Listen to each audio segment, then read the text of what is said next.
ونعوذ بالله من شرور أنفسنا ومن سيئات أعمالنا من يهده الله فلا مضل له ومن يضلل فلا هادي له وأشهد أن لا إله إلا الله وحده لا شريك له وأشهد أن محمدا عبده ورسوله أما بعد فقد قال الله تعالى في القرآن العظيم الفرقان المجيد يا أيها الذين آمنوا اتقوا الله حق تقاته ولا تموتن إلا وأنتم مسلمون يا أيها الذين آمنوا اتقوا الله وقولوا قولا سديدا يصلح لكم أعمالكم ويغفر لكم ذنوبكم ومن يطع الله ورسوله فقد فاز فوزا عظيما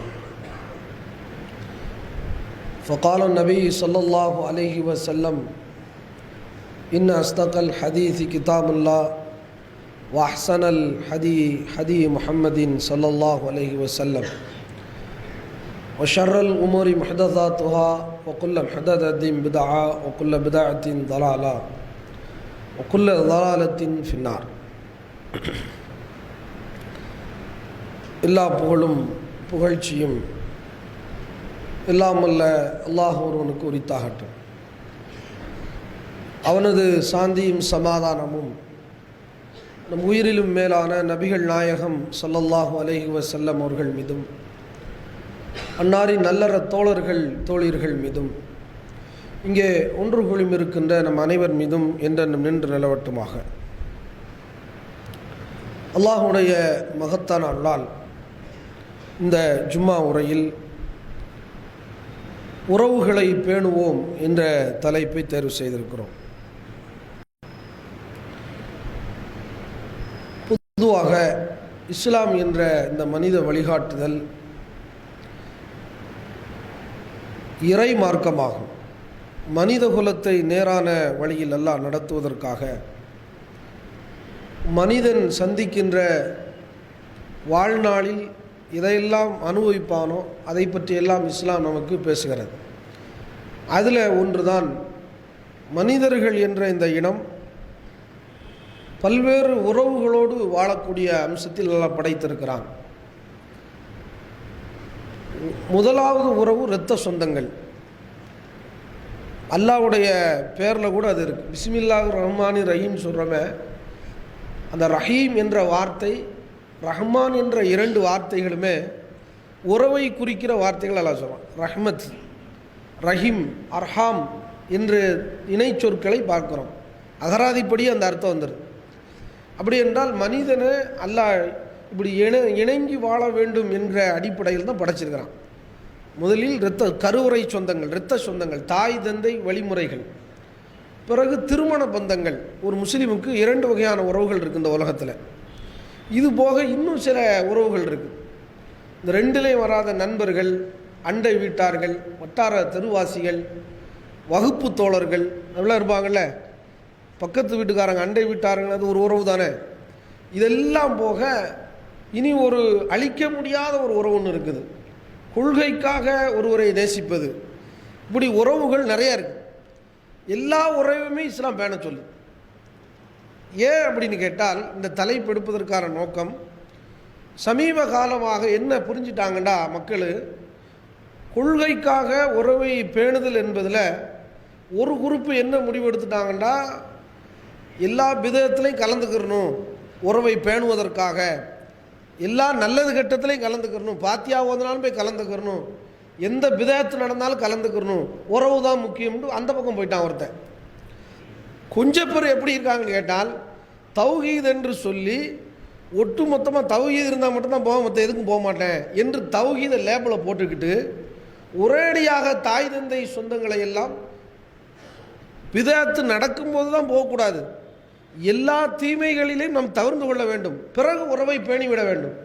ஆனால் தௌஹீது லேபிளை போட்டு என்ன செஞ்சிட்டாங்கன்னா ஒட்டு உறவே இல்லாமல் ஆகிப்போச்சு. அப்போ அவங்களும் எதுக்கு கூப்பிட்றதில்ல, இவங்களும் போகிறதில்ல. குடும்ப உறவு அப்படியே பிரிஞ்சு நிற்கிது, அக்கா நிற்கிது. இவர் எப்படி சொர்க்கம் போவார்? இவர் என்ன நினச்சிட்டாருன்னா, லாயிலாக இல்லல்லா இருந்தால் மட்டும் சொர்க்கம் போயிடலாம், அதில் மாற்றுக்கிறது இல்லை, அதையெல்லாம் அழிக்க முடியாது. லா இலாஹ இல்லல்லாஹ் இருந்தால் சொர்க்கம் போயிடலாம். உச்சாரம் செய்தாலுமா திருடினாலுமா என்று அபூ ஹுரைரா ரசூலுல்லாஹ்ட்ட கேட்குறாங்க. ரசூலுல்லாஹ் ஜிப்ரீல்கிட்ட கேட்டாங்க. ஆமாண்டு வஹி வந்துருச்சு. அதில் அழிக்க முடியாது, அதான் சத்தியம், அதான் கொள்கை. ஆனால் வெறும் லா இலாஹ இல்லல்லாஹ் முகமதை மட்டும் கொண்டு சொர்க்கம் போயாலாது. வேறு நிறைய பண்புகள் இருக்குது. தொழுவணும், நோன்பு வைக்கணும், ஜக்காத்து கொடுக்கணும். குறிப்பாக உறவை பேண வேண்டும் என்று ரசூலுல்லாஹ் சொல்கிறாங்க. சுவனத்திற்கு செல்ல வேண்டும் என்றால் உறவு தேவை. நம்ம சுவனத்தை பாழாக்கக்கூடிய அம்சம் என்னென்னா உறவை விட்டது. கொள்கையை சொல்லி உறவு விட்டுறாதீங்க. கொள்கை உறவை நேசிங்க. உங்கள் ரத்த சொந்த பந்தங்களை விட்டுறாதீங்க. அவன் என்ன பெரிய காபீராக இருந்தாலும், ஆர்எஸ்எஸ் அமைப்பில் இருந்தாலும் சரி, அவன் கொள்கை எதிர்ப்போம், தப்புமோ, களத்தில் வந்து நின்றாம்டா களத்தில் ஒரு கை பார்ப்போம், அது வேற. என்னை அடிக்கன்னு வந்து நிற்க நாமே களத்தை கொடுக்க மாட்டேன், பைத்தியக்காரன் கிடையாது. ஆனால் அதன் பிறகு நாங்கள் போய் அந்த வன்மத்தை வச்சுக்கிட்டு இருக்க மாட்டோம். அவன்கிட்ட போய் பேசணும். என் அண்ணன் தம்பி ஆர்எஸ் இருப்பான், அப்போ அவனை சொர்க்கம் கூட்டு போவானாமா? என் அண்ணன் தம்பி சுன்னத்துல் ஜமாத்துங்கிற பேரில் வரல விஷயத்தில் இருப்பான், அப்போ அவனை நரகத்தில் விட்டுருவா? யார் அவனுக்கு போய் சொல்கிறது? அவங்க கூட சேராத, இவங்க கூட சேராதண்டா. இந்த கருத்து தப்பான கருத்தாயிரும். கவனமாக கையாளணும். எல்லாருக்கும் சொல்லணும். தாமுக காரண்ட சொல்லு, எஸ்டிபி காரண்ட சொல்லு, தப்பான கருத்தில் உள்ளவன்ட்டு சொல்லு, ஆர்எஸ் காரண்ட சொல்லு. ஓ உறவுல பரலை விஷயத்தை தருகாவில், தரிக்காவில், மௌனூதில் தப்பான வழிகாட்டுதல் இருக்கவன்ட்ட உறவை பேணி தொடர்ச்சியாக அந்த உறவுல இருந்து அவன்கிட்ட போய் சொல்லு. அதான வேலை. ஒதுங்கிட்டா எவன் சொல்லுவான்? எனக்கு என்ன, நான் பின்னாடி தகுதி பள்ளியாசத்துக்கு தான் வருவேன், அது ரைட்டு தான். அல்லாஹ் வைத்தார இணை வைக்கிற மற்ற பள்ளியாசில் தொலை இயலாது. உறவை பேணணும்ல, இது கொள்கை. சொர்க்கத்துக்கு அவன் என்ன நம்மளை எப்படி ட்ரீட்மெண்ட் பண்ணாலும் நான் சொர்க்கத்துக்கு போடுறதுக்கு அல்லாஹ் கேட்பான். ஏன்பா உங்கள் சித்தப்பன் பரல வீச கொள்கையில் இருந்தால், தர்கா கொள்கையில் இருந்தால், நீ தகுதின்னு சொல்லி ஒரேடியாக ஒதுங்கிட்டிய, அவன்கிட்ட போய் சொன்னையா?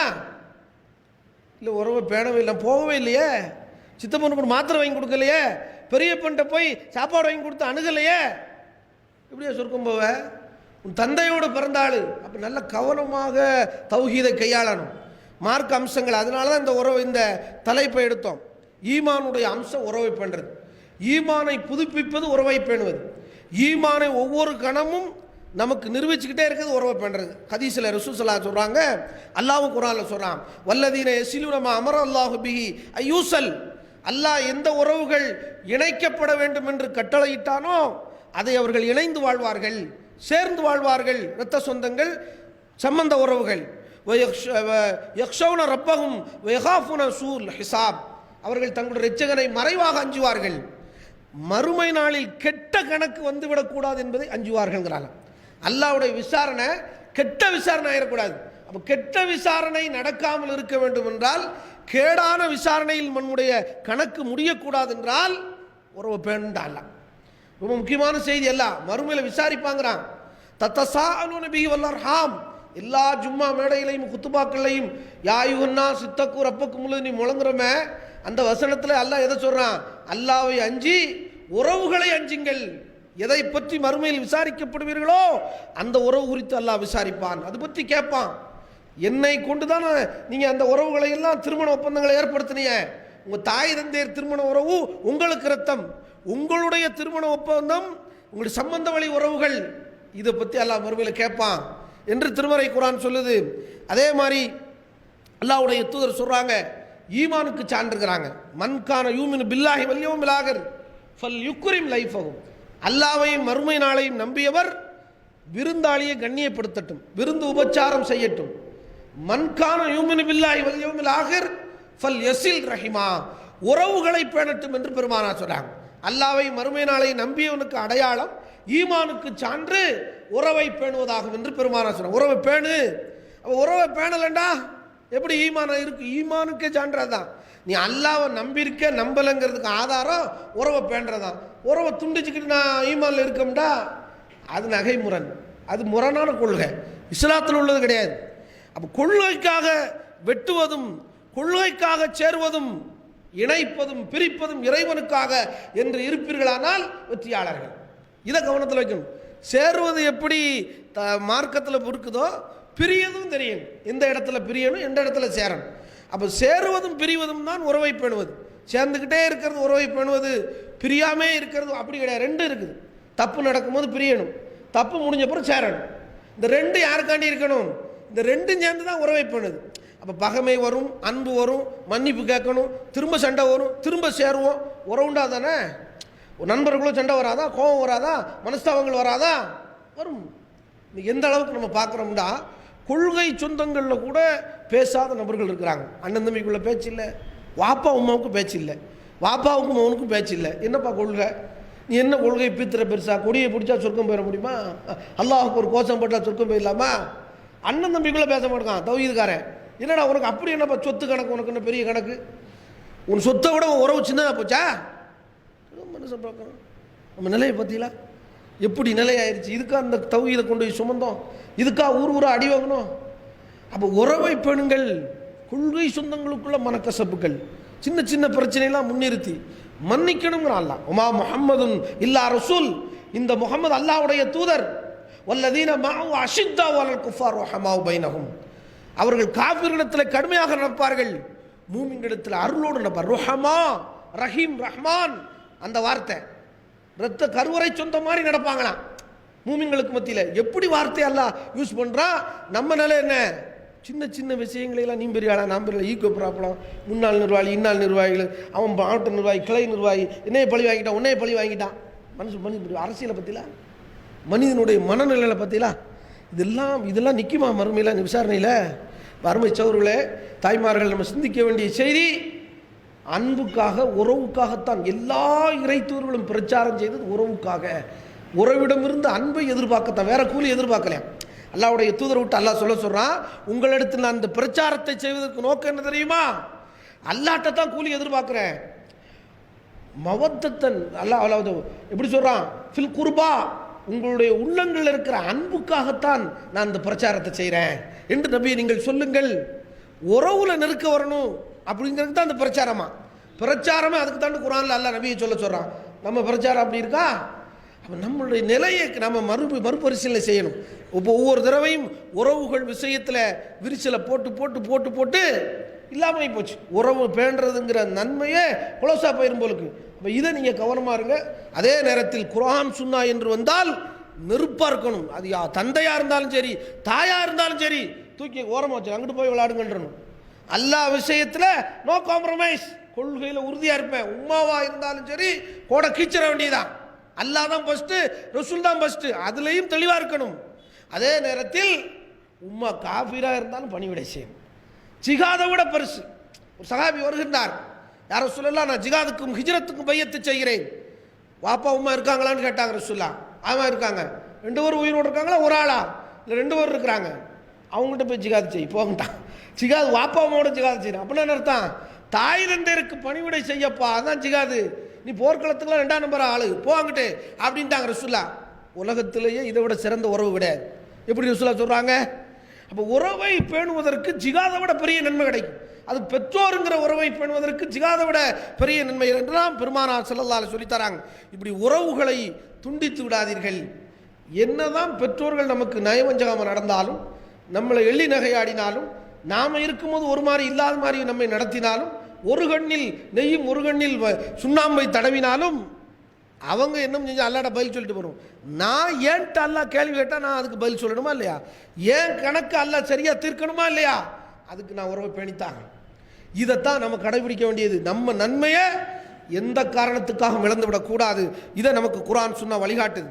ஒரு சஹாபி வர்றாரு, ஒரு பயணத்தில் வரும்போது ரசூலுல்லாஹ்வுடைய ஒட்டகத்தை கடிவாளத்தை பிடிச்சிக்கிட்டார், அல்லது மூக்கானங்கரை பிடிச்சிக்கிட்டு ஒரு கிராமவாசி சஹாபி, யார் ரசூலுல்லாஹ் அல்லது யா முஹம்மத், இந்த கிராமவாசிகள் பேரை சொல்லி கூப்பிடுவாங்க.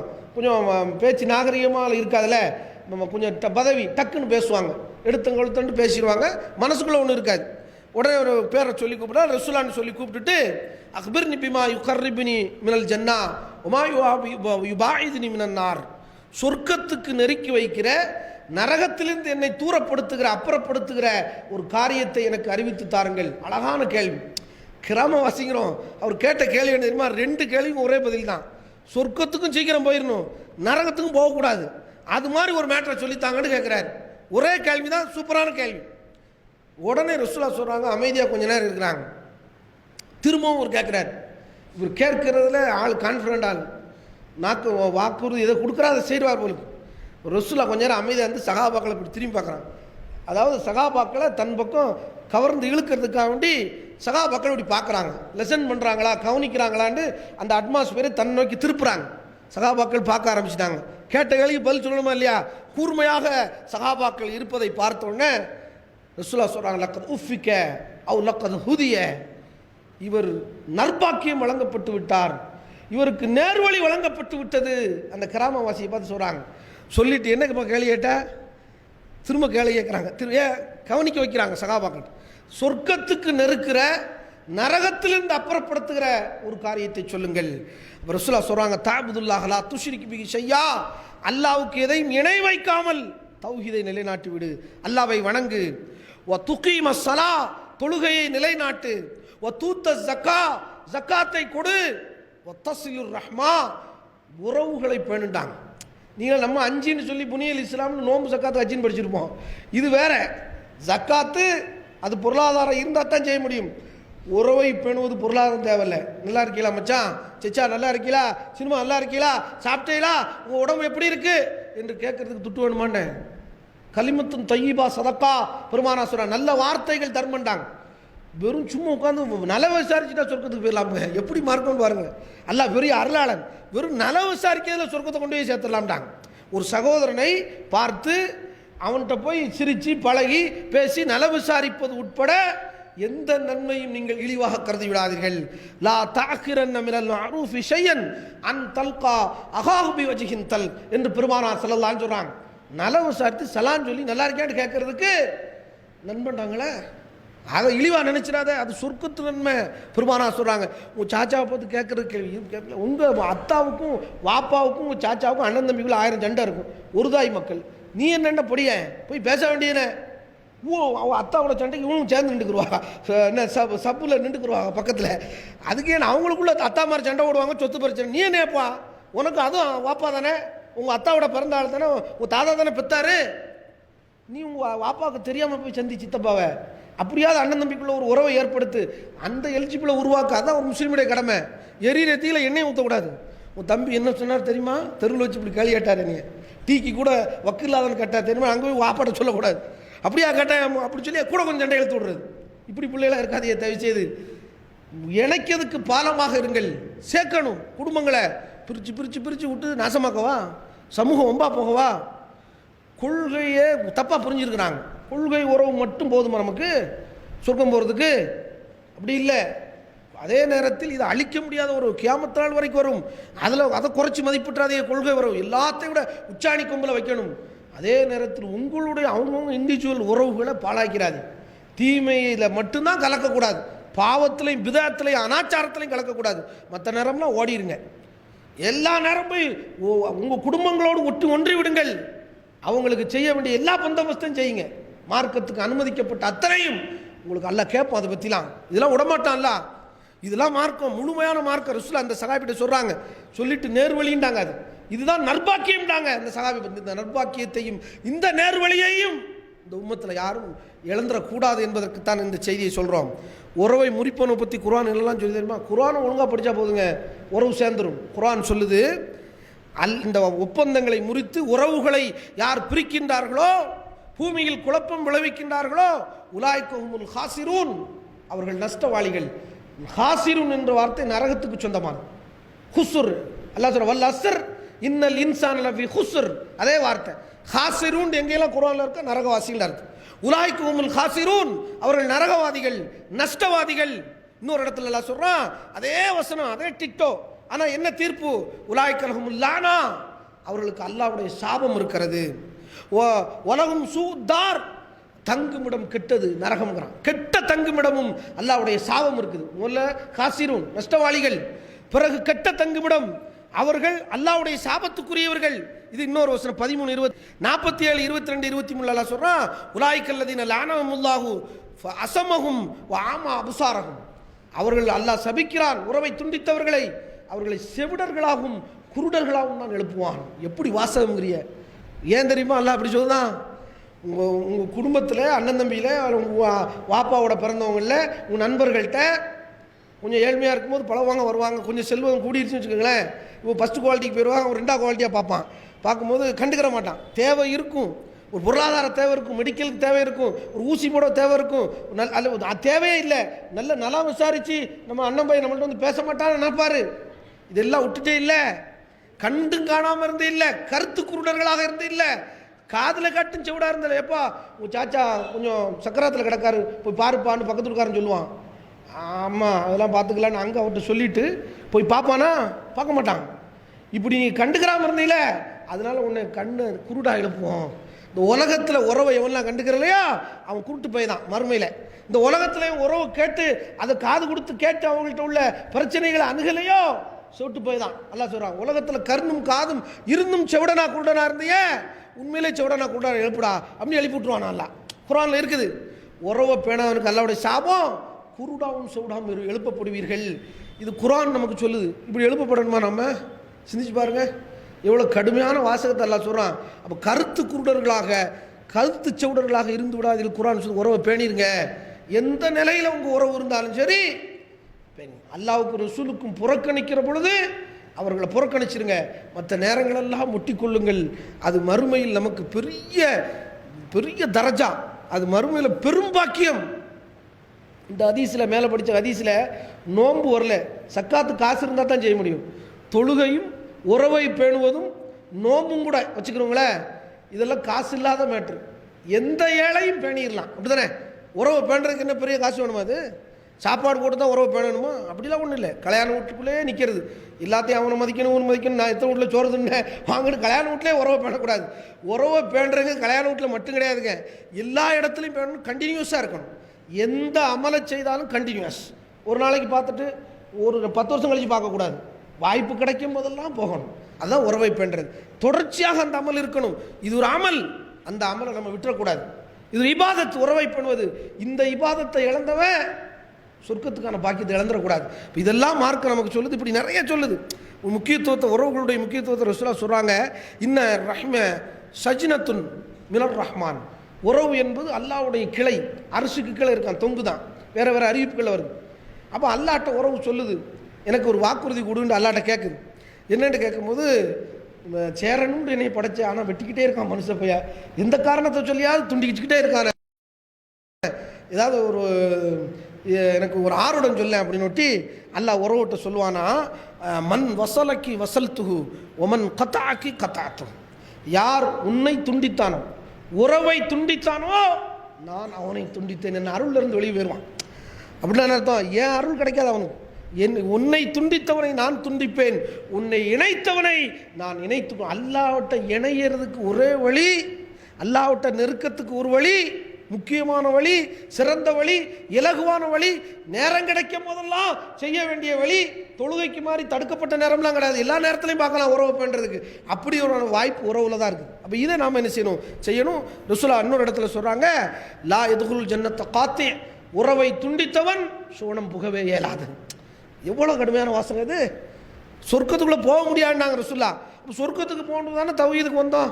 அதை பாழ்படுத்துகிற மாதிரியான நிலையை உருவாக்க முடியுமா? எப்படி சொர்க்கத்துக்கு போயிடுவான்.